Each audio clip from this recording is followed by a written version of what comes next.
Hi there. Um, my name's William Rubin, and I'm a writer and a teacher. I'm a confused man, as many of you probably are out there at some time during the day or during your lifetime. I know in 1997, I was a very confused man as I was raising my 3-year-old son. And I decided to write some stories about him, a collection of stories, which became known as The Belligerent Nudist. The manuscript in 1997 didn't get to be published, though many liked it. I put it away, and then thanks to the miracle of the computer, I scanned it, turned it into an ebook, and it's now on Amazon called The Belligerent Nudist.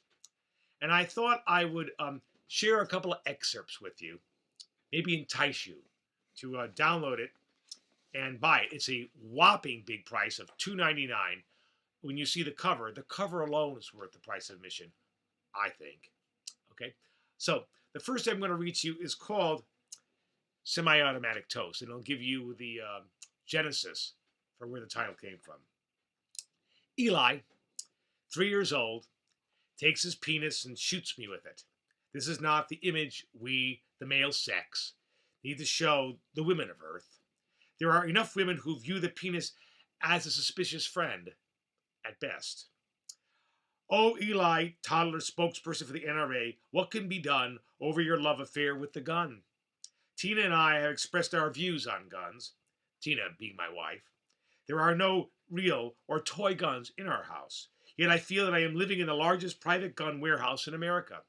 Eli turns everything into a gun: brooms, catalogs, kibble.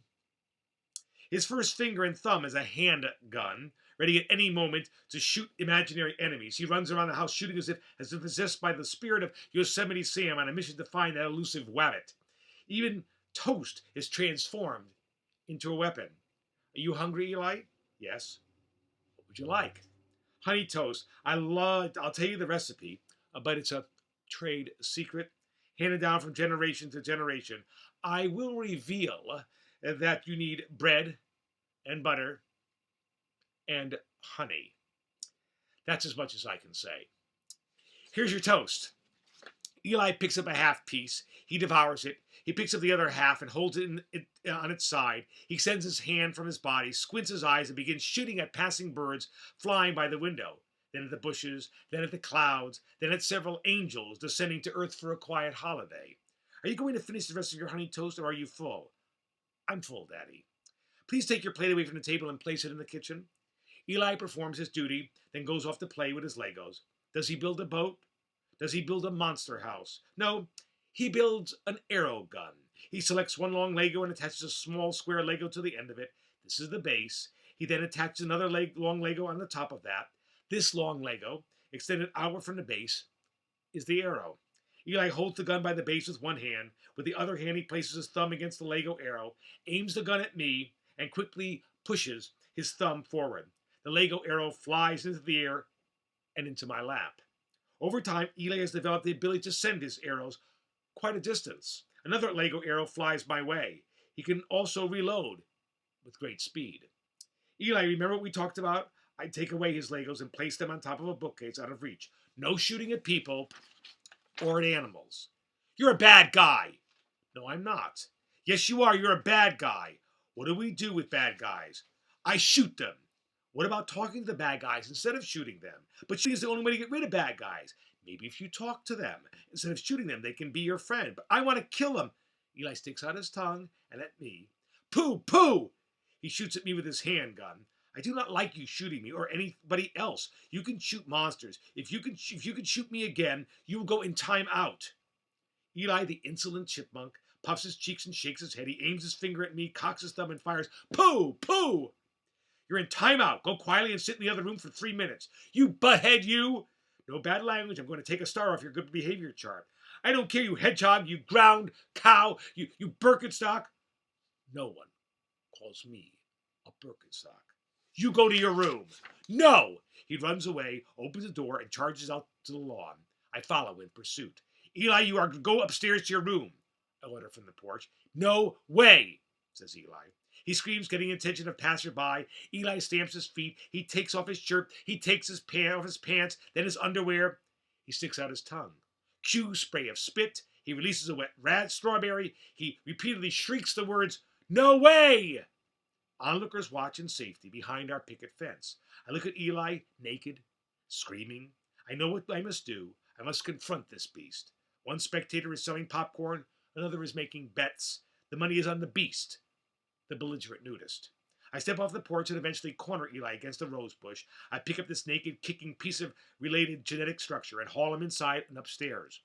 My balls, shriveled up, pushing against my abdomen, frantically creating a pocket of safety from Eli's karate kicks. As I climb ever upward, in my head echo the words of our local child psychologist. In the 60s, there were the flower children. In the 90s, there are the power children. Eli is a power child. Where have all the flower children gone? Long time passing. So that's one story. And I'm going to quickly read you just one more, if you will indulge me. And it's called Bathroom Boasting. The bathroom is the place to be in the late afternoon in our house. The room fills with amber light and inviting you to stay a while. Unfortunately, my body has no need for a long stay. I take my time anyway. I will not rush through this rare moment when quietude and beauty grace my dizzy day. Daddy, are you going to pee? Eventually. I have to too. Eli enters the bathroom and stands on the other side of the toilet. The toilet bowls become our watering hole, our meeting place. 1, 2, 3, our streams cross to form an X. Hey, Dad, watch this. Eli pulverizes a sheet of toilet paper in the bowl. Wow, you can't do that, can you, Daddy? I guess not. Daddy, can you move your penis up and down like this? Watch what you're doing, Eli. See how fast I can move my penis? I can do it faster than you can. You have to pee a lot, Daddy. Huh. It's just that I'm bigger than you. Well, I could poop harder than you. You know, what I tape I want to watch tonight? You know what tape I want to watch tonight? No, what? I yawn. I want to watch the Winnie the Pooh with the pirate swords. I like swords. Do you like swords? Not really. I like big swords. My sword is the biggest. You don't have a big sword, do you, Daddy? Daddy, I had 39 nightmares last night. I know. I yawn. Daddy, why do you want to pee in the water? What? What? Why don't you pee in the water, I mean? What? Darn! Darn, that's a bad word, Daddy.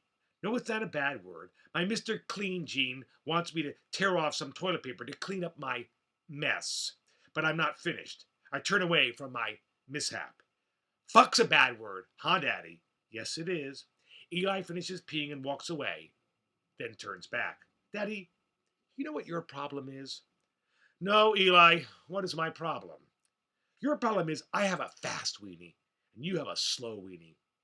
I love you, Daddy, every day. So, that's what love is.